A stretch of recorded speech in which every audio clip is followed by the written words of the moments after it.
মরণ আসিবে কখন কেউ তো জানে না, আমার মরণ আসিবে কখন কেউ তো জানে না। এ দুনিয়া চিরজীবন থাকার জায়গা না, অন্ধকার কবর যে আমার আসল ঠিকানা। এই পৃথিবীতে কেউ কি চিরদিন বেঁচে থাকবে? কেউ চিরদিন বেঁচে থাকবে না। ঠান্ডা মাথায় কথাগুলো শোনেন প্রিয় ভাই।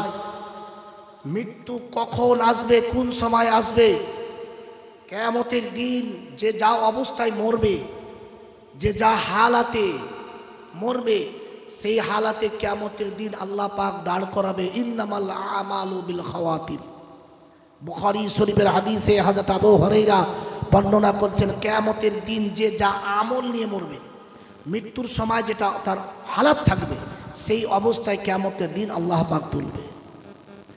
এই দুনিয়া চিরজীবন থাকার জায়গা না, অন্ধকার কবর যে আমার আসল ঠিকানা। সবাই রেখে আমায় চলে যাবেন, সঙ্গী হবে না। সবাই রেখে আমায় চলে যাবেন, সঙ্গী হবে না। আমার মরণ আসিবে কখন কেউ তো জানে না, আমার মরণ আসিবে কখন কেউ তো জানে না। কবর মাঝে মা বাবাকে দেখানো যাবে না, দেখবো যাকে তিনি হলেন শাহে মদিনা। পৃথিবীতে সবচাইতে আপন এবং বিনা স্বার্থে ভালোবাসে যিনি, তার নাম মা আর বাপ। সেই দিন কবরে আপনি মা বাপ পর্যন্ত আপনার কোনো উপকার করতে পারবে না। কবর মাঝে মা বাবাকে দেখা যাবে না, দেখবো যাকে তিনি হলেন শাহে মদিনা। যার জীবনী শুনছেন, কার জীবনী শুনছি আমরা? রাসূলুল্লাহ সাল্লাল্লাহু আলাইহি সাল্লামের। সেই নবী ছাড়া কবরে আপনি যতই আপনার আত্মীয় সম্পর্ক গাঢ় থাকুক, কারোর সঙ্গে দেখা হবে না, নবীজির সাথে দেখা হবে। কবর মাঝে মা বাবাকে দেখা যাবে না, দেখবো যাকে তিনি হলেন শাহে মদিনা। ও আমি বুঝবো কখন, ও ভাই বুঝবে কখন, নবী ছাড়া আপন কেহ না। আমার মরণ আসিবে কখন কেউ তো জানে না, আমার মরণ আসিবে কখন কেউ তো জানে না। একবার তাকবীর দেন তো, নারে তাকবীর, নারে তাকবীর, নারে তাকবীর। রাসূলুল্লাহ সাল্লাল্লাহু আলাইহি ওয়াসাল্লামের মা আমেনা দুনিয়া জমিন থেকে বিদায় নিয়ে চলে গেল। উম্মে ঈমান বলেন, ও বেটা মুস্তাফা, তোমার মা আমেনাকে কবরস্থ করতে হবে। আল্লাহ নবী, বিশ্ব নবী, শিশু নবী বলেন, আইমান, উম্মে আইমান, আমার মায়ের হাত দুখানা তুমি ধরবে, পাটা দুইটা আমি ধরবো, উটের পৃষ্ঠের উপরে চাপিয়ে মক্কা থেকে, মদিনা থেকে মক্কা নিয়ে চলে যাব।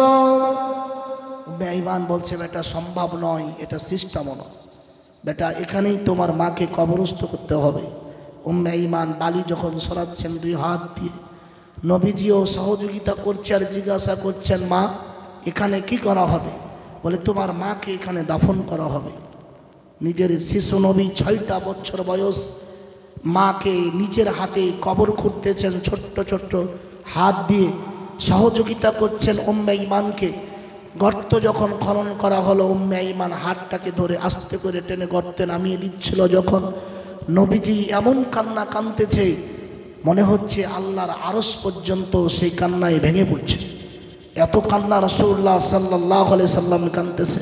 বিশ্বনবী সাল্লাল্লাহু আলাইহি ওয়াসাল্লাম ওই সময় মা আমেনাকে দাফন করে কবরস্থ করে মক্কার পথে রওনা হয়ে গেলেন। বিশ্বনবী রহমতের নবী, সংবাদ যখন পৌঁছে গেল আব্দুল মুতালিবের কাছে, আব্দুল মুতালিব কলেজার টুকরা নাতি পোতাকে বুকে করে জড়িয়ে ধরে সান্ত্বনা দিচ্ছেন, ভাই আমি যতদিন বেঁচে থাকবো আমি তোমার সাহায্যের জন্য যথেষ্ট পরিমাণ তোমাকে সহযোগিতা করব। নবীজি সাল্লামের দুধ মার কাছে সংবাদ এসেছে, দুধ মার কাছে সংবাদ পৌঁছেছে, তাকে যেন বলা হচ্ছে আমেনা দুনিয়া থেকে বিদায় নিয়েছেন। দ্রুত গতিতে মুহাম্মদুর রাসূলুল্লাহর কাছে ছুটে এসে বলে, বেটা মুস্তফা রে, ও বেটা মুস্তফা, আমি তোর মা হতে পারবো না বেটা, তবে যতদিন বেঁচে থাকবো আমি তোর মা হয়ে বেঁচে থাকবো। একজনের মা যদি কিংবা পিতা যদি চলে যায়, কোনো সন্তানের পিতামাতা যদি চলে যায়, কিয়ামত পর্যন্ত আর কেউ পিতামাতা, কথা বলছে, পিতামাতা হবে না। কিন্তু বর্তমানে যা অবস্থা দেখছি, পিতা মারা গেলে পিতা পাওয়া যায়, স্বামী মারা গেলে আপনার মা মারা গেলে মা পাওয়া যায়, কিন্তু স্ত্রী মারা গেলে স্ত্রী পাওয়া, স্বামী মারা গেলে স্বামী পাওয়া, যা বর্তমানে অবস্থা। বলে মৌলানা সাহেব কেমন করে? উদাহরণ দেই ছোট্ট করে। একজনের পিতা মারা গেছে, পিতা যখন মারা গেছে সন্তান খুব কান্নাকাটি করছে, তখন পার্শ্বের খালাম্মা বলছে, বেটা কেঁদো না বেটা, তোর মা মারা গেছে। তখন খালাম্মা বলছে, বেটা কেঁদো না, তোর মা মরে গেলে কি হবে, আমরা তো তোর মা আছি। বলে না, বলে না? চাচি বলে, বেটা কেঁদো না, তোর মা মরে গেছে তো কি হয়েছে বেটা, যতদিন আমরা বাঁচবো আমরাও তোর মা হয়ে থাকবো, আমরা তো তোর মা আছি। কিছুদিন পরে সন্তানের পিতা মারা গেছে, সন্তান খুব কান্নাকাটি করছে, তখন চাচা বলছে, বেটা কেঁদো না রে বেটা, ভাতিজা কেঁদো না, তোমার পিতা মরলে কি হলে, আমরা তোর চাচা তো বেঁচে আছি। মামা বলছে, বেটা কেঁদো না, তোর বাবা মারলে মারা গেলে কি হলো, আমরা তো তোর মামা বেঁচে আছি, বাবার দরুদ। কিছুদিন পরে স্ত্রী মারা গেছে, স্বামী খুব কান্নাকাটি করছে, কিন্তু কোনো মামাতো বোন, খালাতো বোন, চাচাতো বোন তো বললো না যে ভাই কাঁদিস না, আমি তোর স্ত্রী মারা গেলে কি হলো, আমি তো বেঁচে আছি। বলে কি? বলে না। তার মানে বর্তমানে যা বোঝা যাচ্ছে, পিতা মারা গেলে পিতা পাওয়া যায়, মা মারা গেলে মা পাওয়া যায়, কিন্তু স্ত্রী মারা গেলে স্ত্রী পাওয়া যায় না। কিন্তু স্ত্রী মারা গেলে হাজারো স্ত্রী গ্রহণ করা পাওয়া যাবে, কিন্তু পিতা মারা গেলে পিতা, মাতা মারা গেলে মাতা, কিয়ামত পর্যন্ত আর পাবে না। নবীজি সাল্লাল্লাহু আলাইহি সাল্লাম আব্দুল মুতালিবের কাছে থাকেন। আল্লাহ নবীর বয়স যখন 8 বছর, আব্দুল মুতালিব অসুস্থ হয়ে গেল। নবীজি সাল্লাল্লাহু আলাইহি সাল্লামের দাদু আব্দুল মুতালিব তার সন্তানদেরকে ডাক দিল, আয় আমার কলেজার টুকরা সন্তানেরা, এক জায়গায় হও। সমস্ত সন্তান এক জায়গায় হলো, সন্তানে এক জায়গায় হয়ে আব্দুল মুতালিব বলেছিল, আয় আমার কলেজার টুকরা সন্তানেরা, আমার এই ইতিম পোতা, আমি মারা যাব মনে হয়, আমার শারীরিক অবস্থা খারাপ, আমার শারীরিক অবস্থা বড় দুর্বল, বেটারে কে আছো আমার এই ইতিম পোতার দায়িত্ব নেবে? আবুল আহাব বলছেন, আব্বাজান আমি আছি, কারণ আপনার এই এতিম পোতা যেদিন জন্ম হয়, আমার দাসীকে আমি এই শাহাদাত আঙ্গুল দিয়ে মুক্ত করেছিলাম, এর দায়িত্ব আমি নিতে পারবো। আব্দুল মুতালিব বলেছিল, ও বেটা আবুল আহাব, তোমার দ্বারা সম্ভব নয় বেটা, তুমি হচ্ছ হট মেজাজি, তোমার মেজাজ থেকে গরম। এতিম পোতা যদি কোনো ভুল করে তাহলে তুমি তাকে পিটিয়ে সোজা করে দেবে, এমন তোমার অবস্থা, তোমার হাতে তুলে দেব না। তবে আব্দুল মুতালিব বলল, আমার এই 10টা সন্তানের মধ্যে আমি যার নামটা বলবো তাকেই দায়িত্ব নিতে হবে, আমার এই এতিম পোতার দায়িত্ব। প্রতিটা সন্তান একেবারে বলল, ঠিক আছে আপনি যার কথা বলবেন সেই দায়িত্ব নেবে। আব্দুল মুতালিব বলল, আমার বেটা আবু তালিব কোথায়? আবু তালিব দাঁড়িয়ে গেল, আব্বা আমি উপস্থিত আছি। আল্লাহ নবী দাদু আব্দুল মুতালিব বলল, আমার বেটা আবু তালিব, আজ থেকে আমার এতিম পোতার দায়িত্ব তোমার হাতে দিয়ে দিলাম। ওই সময়তে আবু তালিব বলেছিল, পিতা হে, আমি যতদিন বেঁচে থাকব আমার সন্তানের চাইতে আমার কলেজার টুকরা ভাতিজা মুহাম্মাদুর রাসূলুল্লাহকে বেশি আগলিয়ে রাখব, বেশি ভালোবাসা দিব। আমি যতদিন বেঁচে থাকব আমার কাছে এই ভালোবাসা পাবে, আমি যথেষ্ট তার পাশে দাঁড়িয়ে থাকব। ওয়াদা, অঙ্গীকার কাকে বলে? নবীজি সাল্লাল্লাহু আলাইহি সাল্লামের দাদু রাসূলুল্লাহর 8 বছর বয়সে ইন্তেকাল করলেন। 8 বছর থেকে তত্ত্বাবধানে চলে গেল আবু তালিবের চাচা। আবু তালিব রাসূলুল্লাহ সাল্লাল্লাহু আলাইহি ওয়াসাল্লামকে, যেখানে আবু তালিব সেখানে নবী, যেখানে নবী সেখানে আবু তালিব। আল্লাহ নবী বিশ্ব নবী চাচা আবু তালিব বললেন, ওয়াল্লাহি লা আখরুজান্না বিহি মাইয়া ওয়ালা ইউফারিকুনি ওয়ালা ইউফারিকুহু আবাদা। আমি আমার ভাতিজা যেখানে, আমি চাচা সেখানে, আমি চাচা যেখানে আমার ভাতিজা সেখানে, আমি ভাতিজা ছাড়া থাকি না, আর আমার ভাতিজা আমি চাচা ছাড়া থাকে না। জোরে বলুন সুবহানাল্লাহ, আরো জোরে বলুন সুবহানাল্লাহ। নারী দেখবে পুরাতন 16 মাইলে বিশ্বনবীর জীবনী জলসা, পুরাতন 16 মাইলে বিশ্বনবীর জীবনী জলসা। নারী দেখবে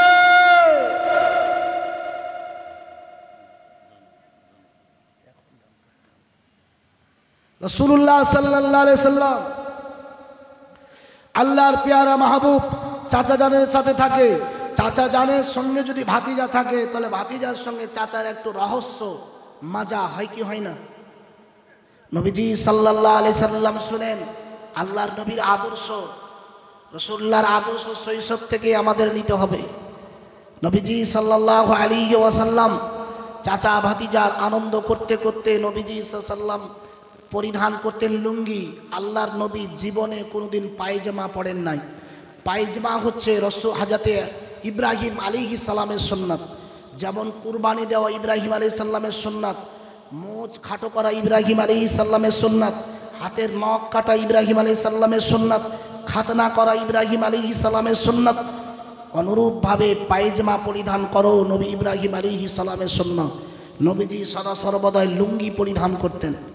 আল্লাহ রাসূল সাল্লাল্লাহু আলাইহি ওয়াসাল্লামের চাচা আবু তালিব নবীজির সঙ্গে, তখন রাসূলের বয়স 8 বছর। কত বছর?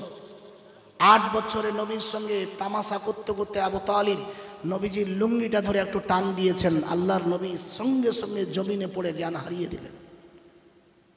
রাসূলুল্লাহর আদর্শ বিশ্ববাসীর জন্য শ্রেষ্ঠ একটা আদর্শ। আল্লাহ রাসূল জ্ঞান হারিয়ে দিয়ে আবু তালিব অত্যন্ত চিন্তিত, মাথায় পানি ঢালে, কোনো ক্রমে জ্ঞান ফিরে আসে না। কি করলাম? মানুষ যদি আমার এই দৃশ্য দেখে তখন আমাকে তো সবাই নিন্দনীয় মুখে আমি পড়ে যাব। কারণ ভাতিজাকে খাওয়াতে পারে না বলে, ভাতিজাকে দেখতে পারে না বিদায় ভাতিজার সঙ্গে এমন দুর্ব্যবহার করেছে যে ভাতিজা জ্ঞান হারিয়ে দিয়েছে। আবু তালিব ছুটাছুটি করছে, পাগল পারা হয়ে গেছে। কোনো ক্রমেই ভাতিজা মুহাম্মদুর রাসূলুল্লাহর জ্ঞান ফিরছে না। সমাজের মানুষের কানে পৌঁছে গেল শিশু নবী মুহাম্মদুর রাসূলুল্লাহ জ্ঞান হারিয়ে জমিনে পড়ে আছেন। সবাই প্রতিবেশী আসেন, দেখেন, মাথায় পানি ঢালেন, ডাক্তার কবিরাজ আসেন, কোনো ক্রমে জ্ঞান ফিরে না। এমন সময়তে আবু তালিব পাগল পারা হয়ে গেছে, ছুটোছুটি করেন। মানুষ যখন এক জায়গায়, এক মুরব্বী টাইপের মানুষ রাস্তা দিয়ে যাচ্ছিল, যার নাম ছিল নাস্তুরা, খ্রিস্টান একজন আলেম ছিল, খ্রিস্টান ধর্মের একজন বিজ্ঞ লোক ছিল, যার নাম ছিল নাস্তুরা। রাস্তা দিয়ে যেতে যেতে লক্ষ্য করলাম কোন একটা জায়গায় মানুষ জিজ্ঞাসা করলে এখানে কি হয়েছে, বলে একটা ছোট্ট বাচ্চা যিনি জ্ঞান হারিয়ে দিয়েছে, জ্ঞান ফিরে পাচ্ছে না। আস্তে করে এসে দেখে ছোট্ট বাচ্চাটার কেউ নয়, সেটা আখিরি জামানার পয়গম্বর নাস্তুরা পাদ্রী বর্ণনা করছেন। আমি তাওরাত কিতাব থেকে যেটা অধ্যয়ন করেছি, তাওরাত কিতাব থেকে যেটা গবেষণা করে দেখেছি, মাথা থেকে পা পর্যন্ত আখেরি জামানার নমুনা পাওয়া যাচ্ছে। অতএব এটা তো সাধারণ কোনো মানুষ নয়, এটা নিঃসন্দেহ আল্লাহর নবী। একবার আস্তে করে বলবেন না সুবহানাল্লাহ। নাস্তুরা পাদ্রী বললেন, একত্রিত মানুষকে, এই জমায়েতকৃত মানুষেরা, তোমরা যদি পৃথিবীর ডাক্তার কবিরাজ এনে এক জায়গায় করো, এই বাচ্চাকে সুস্থ করে তোলা সম্ভব নয়, এর জ্ঞান ফিরিয়ে দেওয়া সম্ভব নয়। তবে পৃথিবীর কোনো ডাক্তার লাগবে না, সামান্য একটা কাজ করলেই বাচ্চা জ্ঞান ফিরে পাবে। সবাই আশ্চর্য দৃষ্টিতে তাকে জিজ্ঞাসা করছে, কি এমন কাজ? আব্দুল মুতালিব কেঁদে কেঁদে বলে, কি কাজ?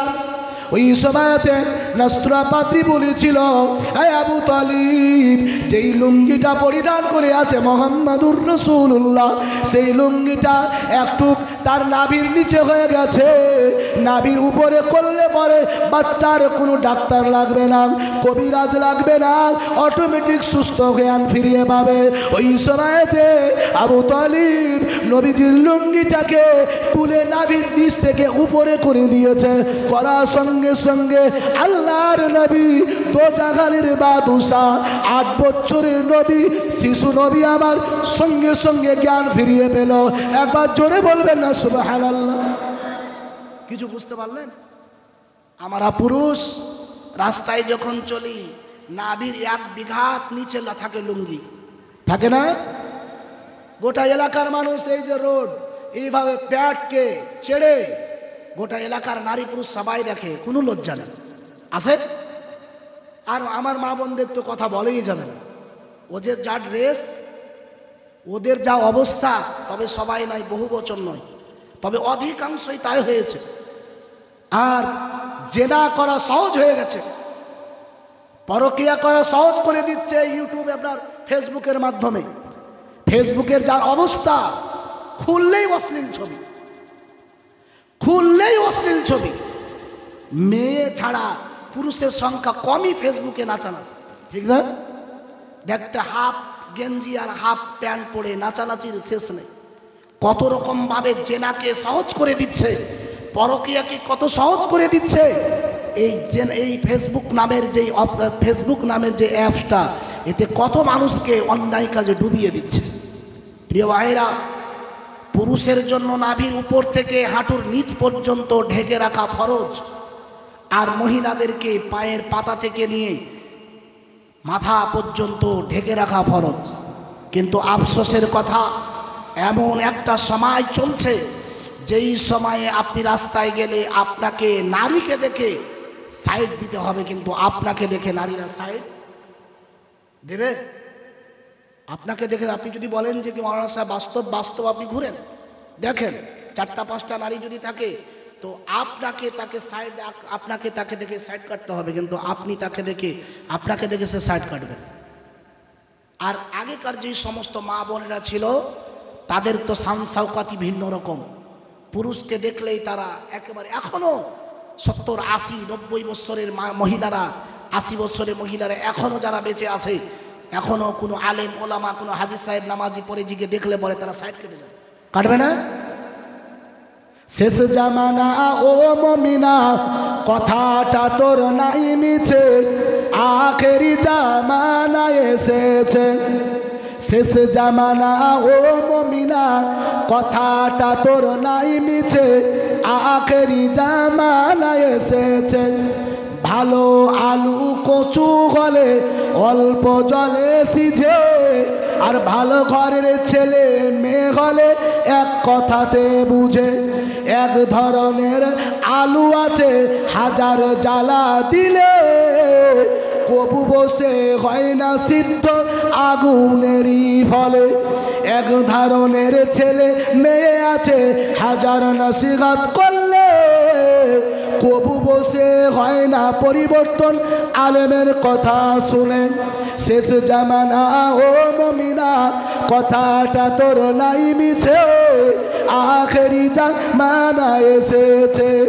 শেষ জামানা ও মুমিনা, কথাটা তোর নাই মিছে, আখেরি জামানা এসেছে। আগেকার মেয়েরা সব পুরুষ দেখলে ঘোমটা টেনে সরে যেত গাছের আড়ালে, এখনকার কলি মেয়েরা পুরুষ দেখলে কেয়ার করে না, ধাক্কা মেরে চলেছে, আখেরি জামানা এসেছে। আগেকার মেয়েরা সব পুরুষ দেখলে ঘোমটা টেনে সরে যেত গাছের আড়ালে, এখনকার কলি মেয়েরা পুরুষ দেখলে ধাক্কা মেরে চলেছে, আখেরি জামানা এসেছে। শেষ জামানা ও মুমিনা, কথাটা তোর নাই মিছে, আখেরি জামানা এসেছে। নবীজির নাভির নিচে হয়ে যাওয়া কাপড়টা নাভির উপরে করে দেওয়াতে রসুল জ্ঞান ফিরিয়ে পেলেন। প্রিয় ভাই, এখান থেকে একটা শিক্ষা নেন, কোনো পুরুষ খালি গায়ে, আপনি পুরুষ হলেও আপনার যদি অন্তত ভিতরে ঈমান থাকে, খালি গায়ে রাস্তায় আপনি বেরোতে পারবেন না। মহিলারা তো ভিন্ন কথা, তাদের তো একেবারেই পর্দা সম্পূর্ণ। পুরুষকে এতটি অথরিটি দেওয়া হয়নি, এতটি ফ্যাসিলিটি দেওয়া হয়নি যে আপনি একেবারে খালি গায়ে বেরিয়ে যাবেন। প্রিয় ভাই, নাভির উপর থেকে হাঁটুর নিচ ঢেকে রাখা ফরজ, মা বোনদের মাথা থেকে পা পর্যন্ত ঢেকে রাখা ফরজ। এই কথাটা মনে রাখবেন সবাই। নবীজি সাল্লাল্লাহু আলাইহি সাল্লাম যখন জ্ঞান ফিরিয়ে পেলেন, আবু তালিব চিন্তা করলেন আর ভাতিজার সঙ্গে কোনো রকম বেয়াদবি হবে না। আল্লাহর নবী, বিশ্ব নবী, রহমতের নবীর চাচা, নবীজি যেখানে চাচা আবু তালিব সেখানে। এই আপনারা আছেন না ঘুমিয়ে গেছেন? আছে? তাকবীর দেন, নারে তাকবীর, নারে তাকবীর। শেষ করে দেব না চলবে? সবাই বলেন চলবে? আচ্ছা, জায়গা মতো বসে থাকেন। এক জায়গায় ওয়াজ চলছে, মাঝখানে প্রধান আর মেম্বার এসেছে। কে এসেছে? প্রধান আর মেম্বার, অঞ্চলের প্রধান আর মেম্বার এসেছে। ওয়াজ চলছে আর এক ব্যক্তি এসে, একটা লোক এসে চতুর্দিকে ঘুরছে। ও বসে না। বক্তা সাহেব চিন্তা করছে, বেটা বসে না কেন? এবার একটা যদি মাছি এখানে একটা ঘন ঘন ঘন ঘন করে, বিরক্ত লাগবে না? কথা বলতে বিরক্ত লাগবে না? একটা লোক যদি এরকম চতুর্দিকে ঘুরে, তো বক্তাকে বিরক্ত লাগবে না? শ্রোতাকেও বিরক্ত লাগবে। তো বক্তা চিন্তা করছে, বেটা বসে না কেন? আর এই এসেছে এক অন্য মন মানসিকতা নিয়ে ঘুরছে, যিনি এই এসেছে এক মন মানসিকতা অন্য নিয়ে। কারণ তিনি এক ওয়াজের মাহফিলে পরামর্শ পেয়েছে, কারো কিছু যদি কোনো জিনিস শয়তানের নামে মান্যত করে, কার নামে? শয়তানের নামে যদি মান্যত করে, তাহলে সেই মান্যত পূর্ণ হয়ে যাবে।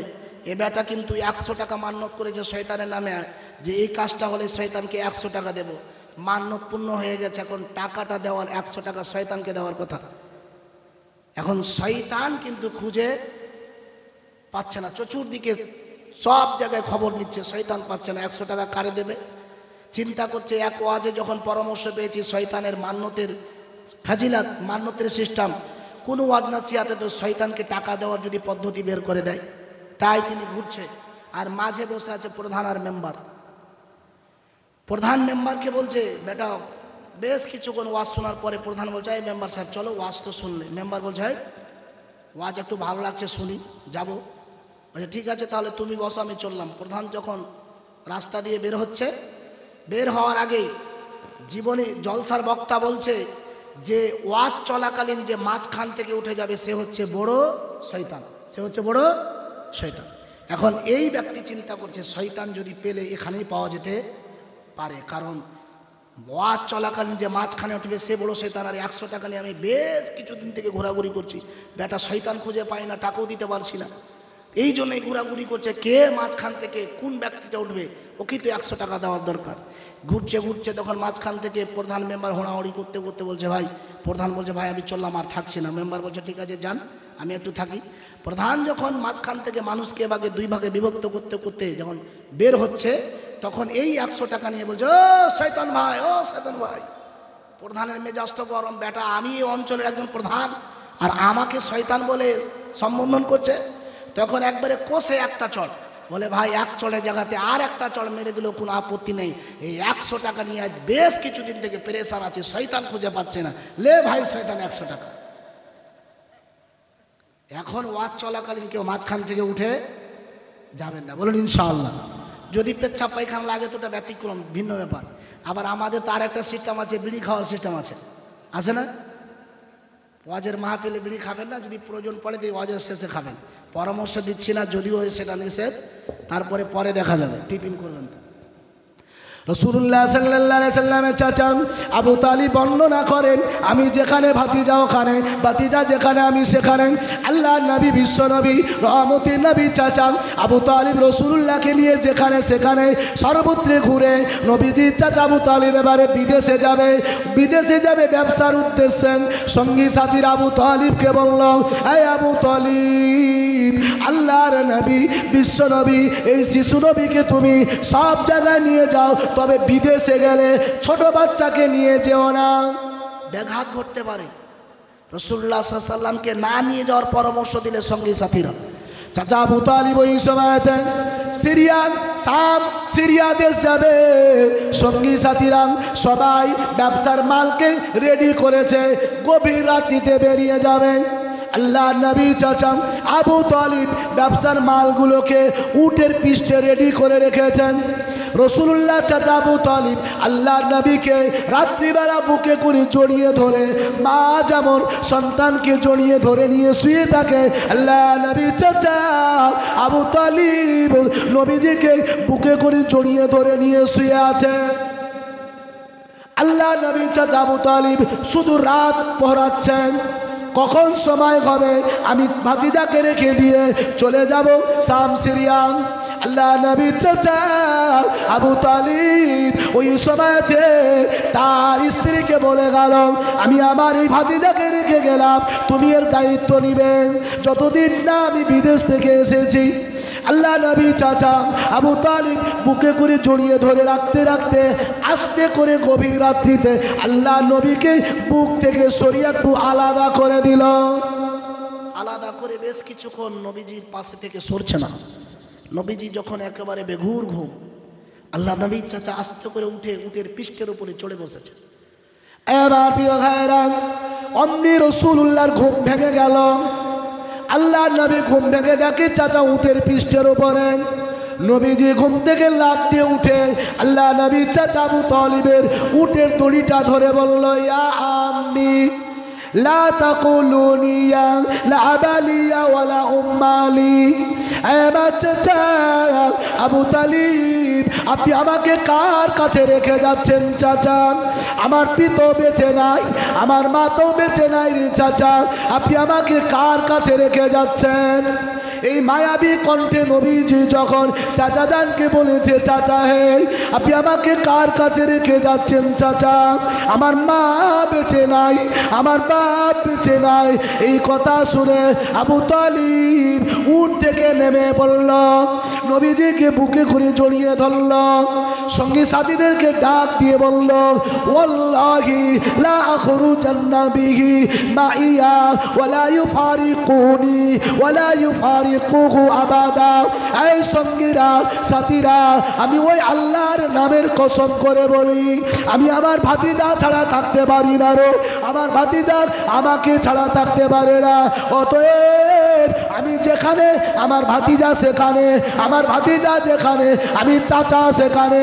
অতএব আমি আমার ভাতিজাকে সিরিয়া দেশ নিয়ে যাব। তোমরা কেউ কোনো আপত্তি করো না সঙ্গী সাথী। রাসূলুল্লাহর মায়াবী কণ্ঠে কথা শুনে আল্লাহর নবীর চাচা আবু তালিব নবীজিকে উটের পৃষ্ঠের পিছনে বসিয়ে ফেললেন। আল্লাহ নবী বিশ্ব নবী চাচা আবু তালিব এবারে উটের পিঠে চাবুক মারে, উট কিন্তু দাঁড়ায় না। আল্লাহর নবী বিশ্ব নবীকে বনের পশু পাখিরা চিনতে পারল, সৃষ্টির সেরা মাখলুকাত আশরাফুল মাখলুকাত মানুষ চিনতে পারল না। পারলাম পারলাম এতগুলো গ্রামে চতুর্দিকে মুসলমান আর মুসলমান, মাঝখানে নবীর জীবনী, এই হাল। আফসোস জাতির জন্য। আল্লাহ নবী বিশ্ব নবী রহমতের নবী দয়ার নবী মায়ার নবী পিছনে বসে আছে, চাচা জানের কমর ধরে আছেন। চাচা জান উটকে আঘাত করেন, উট উঠে না। আবু তালিব কথা জিজ্ঞাসা করে, কি হয়েছে রে উট, তুমি কি দাঁড়াবে না? উটের চোখ দিয়ে টপ টপ করে পানি। উটকে মারতে মারতে এক পর্যায়ে উটের পিঠের চামড়া খসে যাচ্ছে, উট চোখ দিয়ে পানি কিন্তু দাঁড়ায় না। এক পর্যায়ে আল্লাহ পাকের কুদরত, উট কিন্তু কথা বলল, জবান খুলে গেল। উট বলেছিল, এই আবু তালিব, তোমার পিছে বিশ্ব নবী আর তুমি সামনে এমন বেয়াদবকে নিয়ে আমি উট দাঁড়াতে পারি না। জোরে বলুন সুবহানাল্লাহ। ইয়াউমা ইয়াকুনুন নাসু কাল ফারাসিল মাবসুস। কুরআনুল কারীম বলছে কিয়ামত আসার আগে মানুষের সাথে পশু পাখি কথা বলবে। কি কথা বলবে? এই যে গরুকে মারছেন, গরুকে গরু মারা করছেন, মহিষকে মহিষ মারা করছেন, যেটা বোঝ দিয়েছেন তার অতিরিক্ত দিয়ে কাদার উপরে আপনি হাঁকাচ্ছেন, হাঁকে না যখন, চলে না যখন, পারে না যখন, গরুকে গরু পিটা দিচ্ছেন, কথা বলে না। ইয়াউমা ইয়াকুমুন নাসু কাল ফারাসিল মাবসুস। আল্লাহ কোরআনুল কারীমে বলছেন এমন একটা দিন আসবে, সেই দিন গরু তোমার সাথে কথা বলবে, প্রতিবাদ করবে। রাসূলুল্লাহ সাল্লাল্লাহু আলাইহি ওয়াসাল্লামের সাহাবা নবীজির চাচা আবু তালিবকে উট বলছে, ও আবু তালিব তুমি সামনে, বিশ্ব নবী পিছনে, এমন বেয়াদব নিয়ে আমি উঠতে পারি না। আর আবু তালিব নবীজিকে সুবিধার অর্থে পিছনে বসিয়ে রেখেছিল। রাসূলুল্লাহকে সামনে যখন করলো, অটোমেটিক উট যেমনটা উঠে তেমনটা উঠে সাওয়ার আরম্ভ করে দিলেন যাতায়াত। আল্লাহ নবী বিশ্ব নবী রহমতের নবী নিয়ে সিরিয়ার পথে যখন যাচ্ছিল, জর্ডান নামক একটা জায়গা আছে, জর্ডান। ওই জর্ডান নামক জায়গাতে একজন খ্রিস্টান ধর্ম বিশাল বড় একজন খ্রিস্টান আলেম ছিল, যার নাম ছিল বহিরা পাদ্রী। কি নাম? মুখস্থ বলেন, কি নাম? বহিরা পাদ্রী। বিশাল মাপের একজন আলেম, খ্রিস্টান ধর্মের একজন দার্শনিক পণ্ডিত। বহিরা পাদ্রী গির্জার ছাদের উপরে, যেমন আমাদের মসজিদ, খ্রিস্টানদের উপাসনালয় হচ্ছে গির্জা। ওই গির্জার ছাদে আল্লাহ নবী মুসার প্রতি যে তাওরাত কিতাব নাজিল হয়েছিল, ওই তাওরাত কিতাবটা খুলে বহিরা পাদ্রী অপেক্ষা করছে আখেরি জামানার নবীর জন্য। একবার আস্তে করে বলবেন না সুবহানাল্লাহ। শিশু নবী কখন থেকে নবী? হযরত জাবির বলছেন, আমি জিজ্ঞাসা করলাম, ইয়া রাসূলুল্লাহ আপনি কখন থেকে নবী? 40 বছর থেকে নবী না তার আগে থেকে? সেটা মাদারিজুন নবুয়াতে লেখা হচ্ছে। শাহ ওলিউল্লাহ মুহাদ্দিস দেহলভী রহমাতুল্লাহ হাদিসটা লিখছেন। আপনার খাসাইসুল কুবরাতে লেখা রয়েছে, আল্লামা জালালউদ্দিন সুয়ুতী রহমাতুল্লাহ আলাইহি হাদিসটা কোট করছেন। নবীজিকে জিজ্ঞাসা করলেন, হুজুর আপনি কখন থেকে নবী? আল্লাহ নবী বললেন, সাহাবাগণ আদম আলাইহিস সালাম যখন পানি আর মাটির সাথে মিশ্রিত ছিল, তার আগে থেকে আল্লাহ আমাকে নবী করেছে। জোরে বলুন সুবহানাল্লাহ, আরো জোরে বলুন সুবহানাল্লাহ। মাতা ওয়াজাবাতুন নবুওয়া ক্বালু ইয়া রাসূলুল্লাহ ক্বালা রাসূলুল্লাহ ক্বালা বাইনা আদম আর রূহি ওয়াল জাসাদ। নবী বললেন, তখন থেকে আমি নবী যখন আদম আলাইহিস সালামের নাম অস্তিত্ব কিছুই ছিল না, পানি ছিল পানির জায়গায়, মাটি ছিল মাটির জায়গায়, আদমের সাথে কোনো সংস্পর্শ ছিল না, তার আগে থেকে আল্লাহ আমাকে নবী করেছে। জোরে বলুন সুবহানাল্লাহ, জোরে বলুন সুবহানাল্লাহ। রাসূল করিম সাল্লাল্লাহু আলাইহি ওয়াসাল্লাম চলে যাচ্ছেন, অপেক্ষা করছেন খ্রিস্টান ধর্মযাজক নবীজির অপেক্ষা। কারণ তাওরাত কিতাবে পেয়েছেন একটা বিশাল বড় জর্ডানে একটা গাছ আছে, যে গাছটা এখনো পর্যন্ত আল্লাহ বাঁচিয়ে রেখেছে। দেখেছেন? আপনারা দেখেছেন? ইউটিউবে সার্চ করবেন, লিখবেন সাহাবী গাছ। জর্ডানের 100 কিলোমিটার পূর্বে, 100 কিলোমিটার পশ্চিমে, 100 কিলোমিটার উত্তরে, 100 কিলোমিটার দক্ষিণে কোনো গাছ নেই। কেবলমাত্র রাসূলুল্লাহ সাল্লাল্লাহু আলাইহি ওয়াসাল্লাম 12 বছরে যে গাছের নিচে বসেছিল, সেই গাছটা এখনো আল্লাহ জিন্দা রেখেছে। জোরে বলবেন না সুবহানাল্লাহ, জোরে বলবেন না সুবহানাল্লাহ। জর্ডান সরকার সেটাকে ঘিরে রেখেছে, হেফাজতের জন্য সেখানে প্রশাসন নিযুক্ত করা আছে।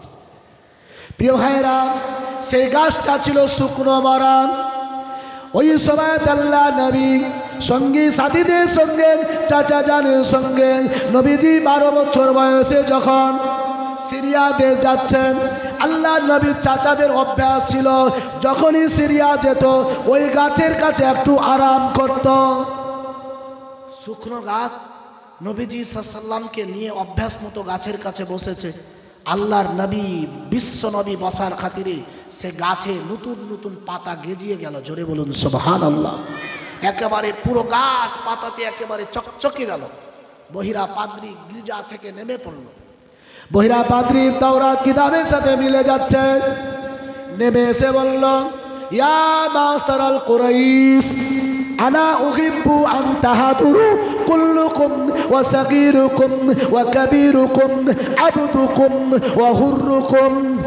এই কুরাইশ সম্প্রদায়, আনা উহিব্বু, আমি তোমাদেরকে ভালোবেসে আজ আমি তোমাদেরকে দাওয়াত করলাম আমার বাড়িতে। আনা সাগীরুকুম ওয়া কাবীরুকুম, ছোট বড়, আবদুকুম, গোলাম আজাদ, যত মানুষ এখানে আছো সবাই আমার বাড়িতে আজকে মেহমান, আমার গির্জায় মেহমান, আজকে তোমাদের খাওয়ার জন্য দাওয়াত করলাম। তখন আবু তালিব বলছেন, আল্লাহর নামের কসম করে জিজ্ঞাসা করছে, বহিরা জীবনে তো এই রাস্তা দিয়ে বহুবার যাতায়াত করেছি, বহুবার মনে মনে কল্পনা করেছি যে এই খ্রিস্টান ধর্মযাজককে এক নজর দেখব, কিন্তু দেখা তো দূরের কথা, তার তার কথা তো বলা দূরের কথা, দেখা পর্যন্ত হয়নি। আজকে এমন কি কারণে আপনি আমাদেরকে এমন একটা গুরুত্বপূর্ণ দাওয়াত দিচ্ছেন যে দাওয়াত পাওয়ার যোগ্য আমরা নয়, অথচ আপনি আমাদেরকে দাওয়াত দিচ্ছেন, কারণ কি? বৈরা পাদ্রী বলেছিল, আবু তালিব কিছুক্ষণ পরে বুঝতে পারবে দাওয়াতটা কেন দিচ্ছে।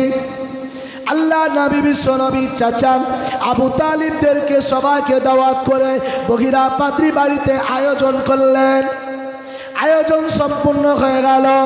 এদিকে যার জন্য দাওয়াত সেই নবীকে কিন্তু নিয়ে যাচ্ছে না। দেখেন, একটা কথায় আছে, যার জন্য সিরনি সেই মোল্লাকে চিনতে আমরা পারলাম না, যার জন্য জিলাপি পায়, যার জন্য লাড্ডু পায়, সেই মোল্লাকে চিনতে আমরা পারি না। একটা কথা আছে না?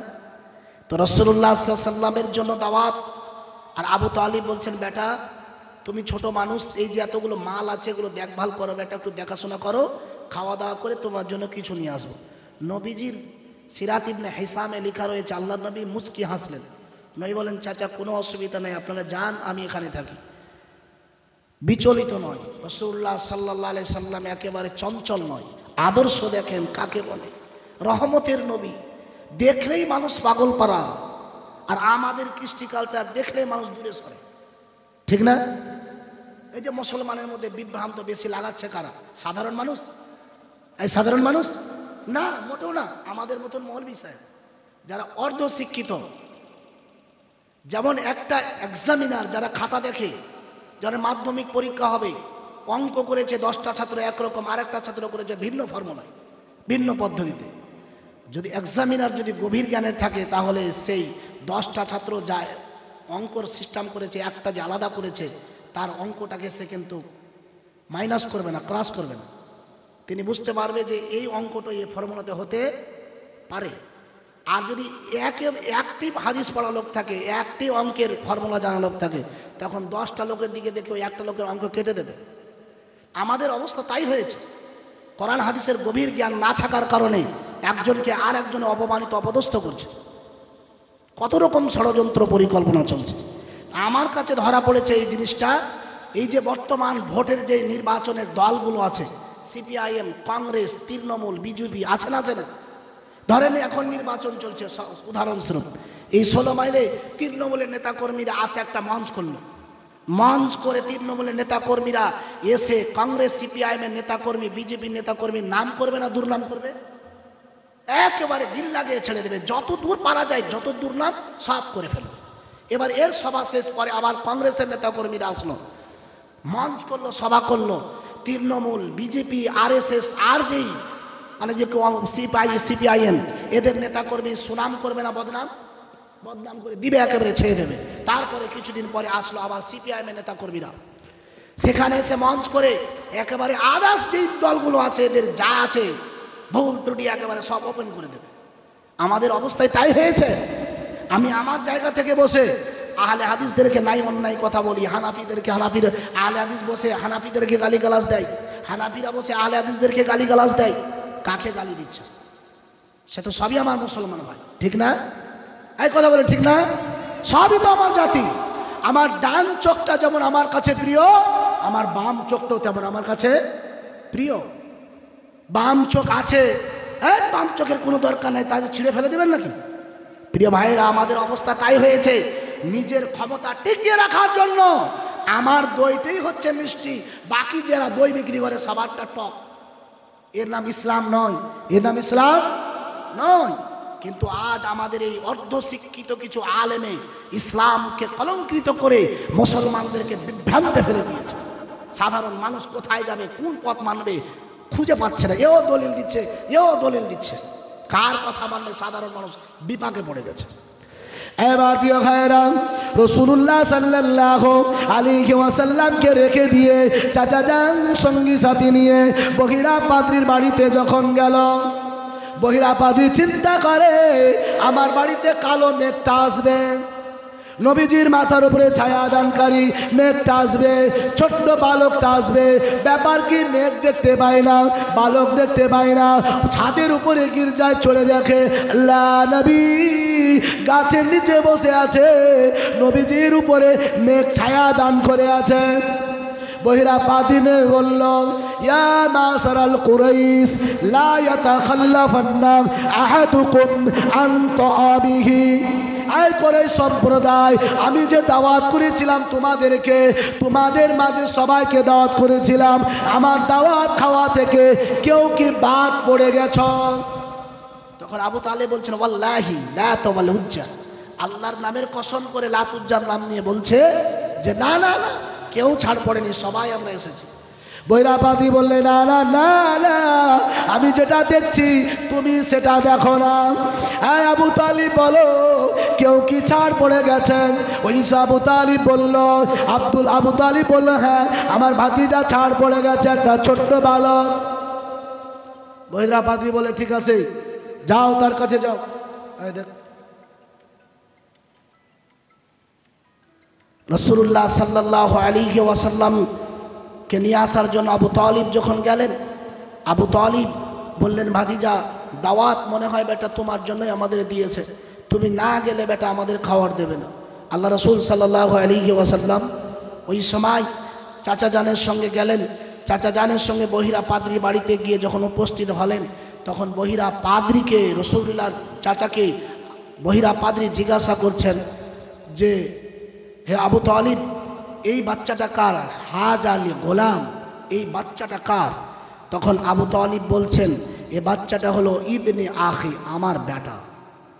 ওই সময়তে বহিরাপাতি চিন্তা করল, আয় আবু তালিব আইয়াকুল আবুল হাইয়া, আবু তালিব রে, তুমি বলছো এই বাচ্চাটা আমার, আর আমি যেটা গবেষণা করে দেখতে পাচ্ছি এর মাও বেঁচে নেই, এর বাপও বেঁচে নাই। তোমার কথার সাথে আমার তাওরাত কিতাবের মিল হচ্ছে না, ব্যাপার। ওই সময় আবু তালিব বলেছিল, না না না না, ইবনি আখি, এটা হলো আমার ভাইয়ের বেটা, ভাতিজা। আল্লাহ নবী চাচা আবু তালিবকে ওই সময়তে বৈরা পাদ্রী বলেছিল, আয় আবু তালিব, ঠিকই কথা বলেছ, যেহেতু এর বাপ বেঁচে থাকার কথা না, মাও বেঁচে থাকার কথা না, তবে আবু তালিব রে, এই বাচ্চাটাকে আমি কি একটু পার্সোনাল নিয়ে বাড়ি যেতে পারি? পার্সোনাল একটা রুমে কি আমি বাচ্চাটার আপ্যায়ন করতে পারি, তার মেহমানদারি করতে পারি? বলে হ্যাঁ। নবীজি সাল্লামকে ঘরে, পার্সোনাল ঘরে নিয়ে বহিরা পাদ্রী রাসূলুল্লাহকে নানান কোশ্চিন জিজ্ঞাসা করলেন। প্রথমে জিজ্ঞাসা লাত উজ্জার কসম দিয়ে জিজ্ঞাসা করলেন। আল্লাহর নবী বলছেন, লা ইয়াবগাদু ওয়াল্লাহি, আমি আল্লাহর নামের কসম করে বলছি, আমি লাত উজ্জার কসম দিয়ে আপনি কোনো কিছু যদি জিজ্ঞাসা করেন আমি তার উত্তর দিব না, কারণ আমি লাত উজ্জার পক্ষপাতিত্ব নয়, আমি আল্লাহ পাকের পক্ষ থেকে এসেছি। আপনি আল্লাহর নামের কসম দিয়ে আমাকে জিজ্ঞাসা করেন, আমি উত্তর দেব। বহিরা পাদ্রী বলছে, আসলেই কিন্তু আমি লাত উজ্জার কসম দিয়ে জিজ্ঞাসা করতে চাইছিলাম না, কিন্তু পরীক্ষা করতে চাইছিলাম যে মোহাম্মদ যে ব্যক্তিটা, বাচ্চাটা যে নবী, নবী হলে তার উত্তর আমাকে এভাবেই দেবে। আমি উত্তর পেয়ে গেলাম।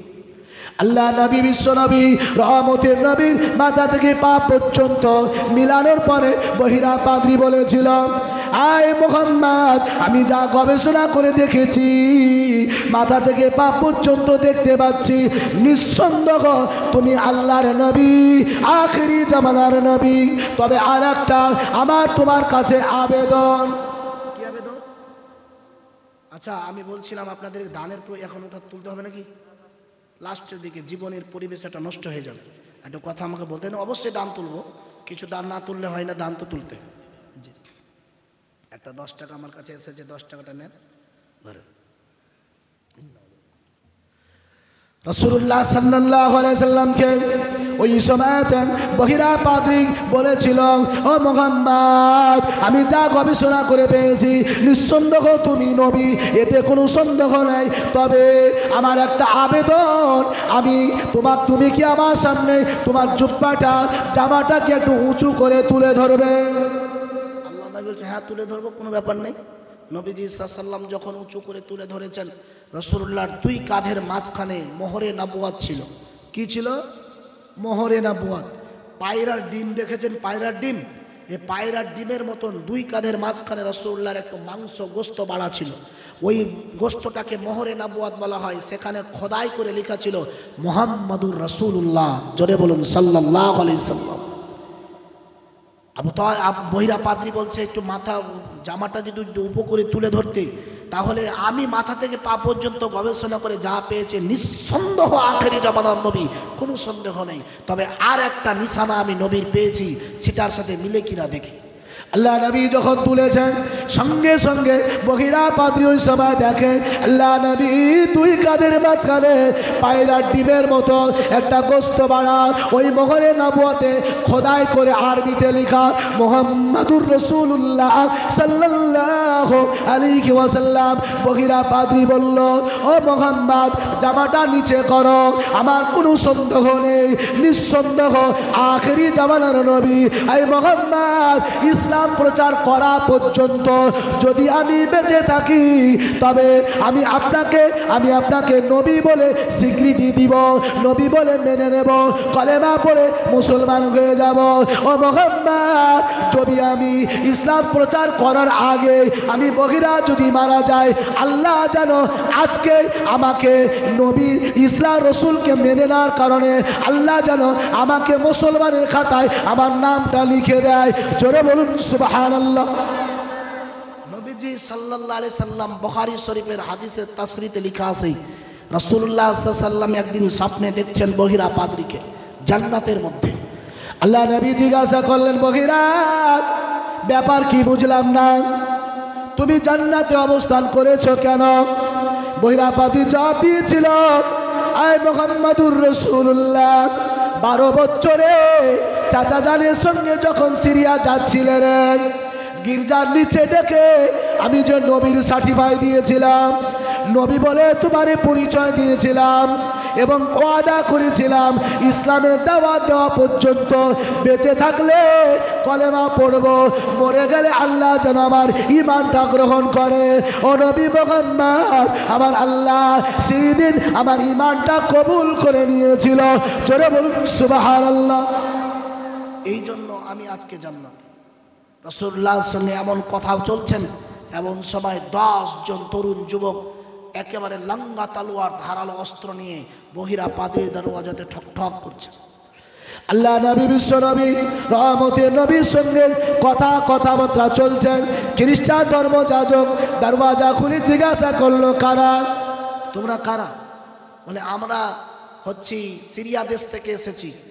এই জায়গাতে একটা ছোট্ট বালক, নাম যার মোহাম্মদ হবে, আমাদের পূর্বপুরুষের ধর্মের অস্তিত্ব মিটিয়ে দেবে, তাকে দুনিয়াতে আসার আগে তারও নাম নিশানা মিটিয়ে দেবে, এই জন্য খোঁজে বেরিয়েছি।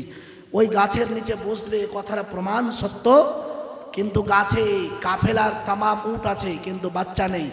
বহিরা পাদ্রী বলে, এখানেই বাচ্চা অবস্থান করে আছে, তবে এদিকে ওদিকে ঘোরাঘুরি করো, দেখো অবশ্যই এখানেই আছে। আস্তে করে 10 জন ইহুদি, ইসলামের চরম দুশ্মন হচ্ছে ইহুদি। ইসলামের চরম দুশ্মন কে? ইহুদি, যেটা ফিলিস্তিনে মুসলমানদেরকে মারছে। এই ইহুদি হচ্ছে ইসলামের চরম দুশ্মন। কোরআনুল কারীম আল্লাহ পাক বলছেন, ইয়া আইয়ুহাল্লাযীনা আমানু লা তাত্তাখিযুল ইয়াহুদা ওয়ালা নাসারা। আল্লাহ বলছেন, হে মুমিন মুসলমান, তোমরা ইহুদি আর নাসারাদের সঙ্গে বন্ধুত্ব করো না, কারণ এরা হচ্ছে আল্লাহর দুশ্মন, এরা নবীর দুশ্মন, এরা ইসলামের দুশ্মন। অতএব এদের সঙ্গে মুসলমান ভ্রাতৃত্ব বন্ধন করতে পারে না। নবীজি সাল্লাল্লাহু আলাইহি সাল্লামকে ইহুদিরা কতল করার জন্য এসেছিল। আবু তালিবের দৃশ্য দেখলো, আমার নবী দেখলো। আবু তালিবকে বহিরা পাদ্রী বলল, বিলম্ব করবে না, আর সিরিয়া দেশ নিয়ে যাবে না, কারণ এর নবুয়তের পূর্বাভাস তাওরাত কিতাবে লেখা আছে, সবাই জানে যে মুহাম্মাদুর রাসূলুল্লাহ সিরিয়া দেশ ঢুকছে এরকম বয়সে। দুনিয়াতে আসার আগেই তাকে শেষ করে দেবে, আপনার নবী হওয়ার আগেই তাকে শেষ করে দেবে। এই কথা বলে যখন নবীজি সাল্লাল্লাহু আলাইহি ওয়াসাল্লামের চাচা আবু তালিবকে নসিহত করলে, তুমি দেরি করো না, এখান থেকে তড়িঘড়ি তাকে স্থান ত্যাগ করে চলে যাও, মক্কায় ফিরে যাও। রাসূলুল্লাহ সাল্লাল্লাহু আলাইহি ওয়াসাল্লামকে ওই সময় বহিরা পাদ্রী নিয়ে নবীজি সাল্লাল্লাহু আলাইহি ওয়াসাল্লাম আপনার রাসূলুল্লাহ সাল্লাল্লাহু আলাইহি ওয়াসাল্লামের চাচা আবু তালিব নিয়ে ফিরলেন মক্কায়। আমার প্রিয় ভাইরা, রাসূলুল্লাহ সাল্লাল্লাহু আলাইহি ওয়াসাল্লামের নবুয়তের পূর্বাভাস শুধু 40 বছর থেকে প্রকাশ পায় নাই, 40 বছরে আল্লাহ পাক কোরআনের আয়াতের সূচনা করেন। কোরআনের আয়াতের সূচনা করেই যে ইসলামের দাওয়াত দেওয়ার জন্য ডাক দিয়েছিলেন তা নয়। রাসূলুল্লাহ সাল্লাল্লাহু আলাইহি সাল্লাম নবী, আগে থেকেই আল্লাহ পাক আমার নবীকে নবী করে রেখেছিলেন। রাসূলুল্লাহ সাল্লাল্লাহু আলাইহি সাল্লাম সাইয়্যিদুল আম্বিয়া লা নাবিয়্যা বা'দা ওয়ালা রাসূলা, আমার পরে আর আল্লাহর নবীর পরে আর কোনো, আমাদের নবীর পরে আর কোনো নবী হবে না। প্রিয় ভাই, আমরা একটু দাঁড়াবো, দাঁড়িয়ে বিশ্ব নবীর সানে সালাম পড়বো। হে নবী সালামু আলাইকা, ইয়া রাসূল সালামু আলাইকা, ইয়া হাবিব সালামু আলাইকা, সালাম।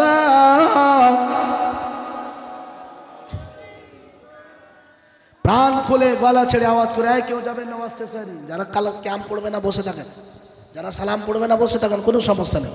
প্রাণ খুলে আওয়াজ করে বলুন, ইয়া নবী সালামু আলাইকা, ইয়া রাসূল সালাম,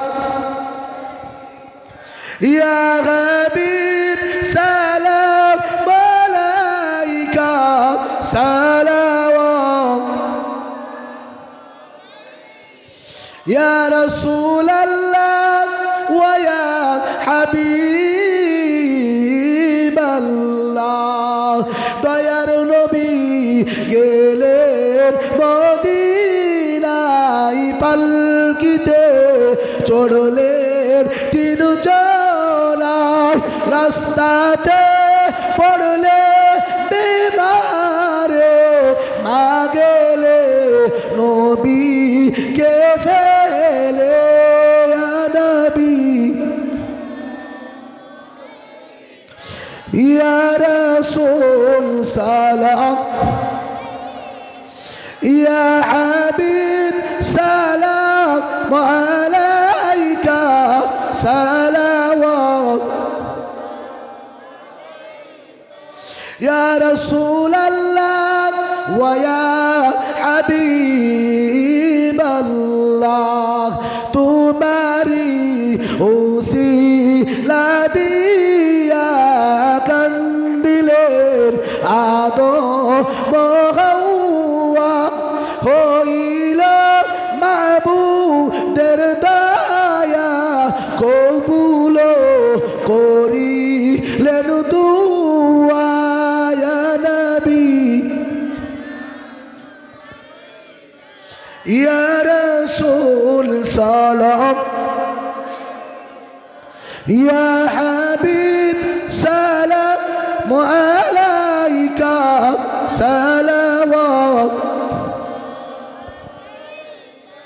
আল্লাহুম্মা সাল্লি আলা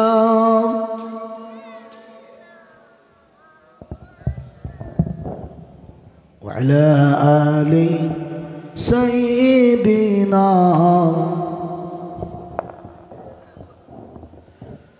ডেকেলাম